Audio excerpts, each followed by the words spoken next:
రండి వచ్చి ఫోన్ చేయండి. ఆకలిగా లేదు, నువ్వు తినే. రే నువ్వైనా తింటావా? నేను ఆల్రెడీ పార్టీలో తినేసి వచ్చా. మానేయండి తిండి. అమ్మకి చెప్పే వెళ్ళాను కదా నా పార్టీకి. I just don't get her sometimes. రే నీకు ఇష్టమని సాంబార్ రైస్ చేశాను. ఆకలి లేకపోయినా తిను, యాషాలేమాక. అమ్మ నాకు అసలు అర్థం కాదు నాన్న. ఇప్పుడే తిట్టింది, మళ్ళీ ఫుడ్ అంట. మెంటల్.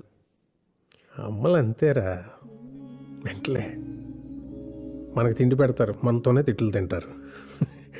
ఏమనుకోవాలని వాళ్ళు అంతేరా. గొడవ పడేది మనతోనే, మన మంచి కోసమే. మనం దాన్ని చేదస్తాం అనుకుంటాం, వాళ్ళు దాని బాధ్యత అనుకుంటారు. కరెక్ట్. యూనో సంథింగ్, ఇంట్లో అమ్మో నాన్నో తాతయ్యో నాన్నమ్మో లేకపోతే ఇంకెవరు అడుగుతారా మన్ని తిన్నావా ఉన్నావా అని? వాళ్ళు ఉన్నప్పుడు వాళ్ళు విలువ తెలియదురా. రేపు లేరనుకో, వాళ్ళు మనతో ఉన్న ప్రతి క్షణం చాలా విలువైందిరా. Treasure it. సారీ నాన్న, ఇందాక అమ్మ సడన్ గా తిట్టేసిందని. తిడతారా, పెద్దవాళ్ళు అన్నాక తిడతారు, పడతాం. ఏమైంది?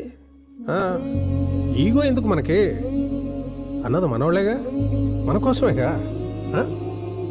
వాళ్ళు ఉన్నంత వరకేరా మన చిన్న పిల్లలు. వాళ్ళు పోతే మన బాల్యం కూడా వాళ్ళతో తీసుకుపోతారా.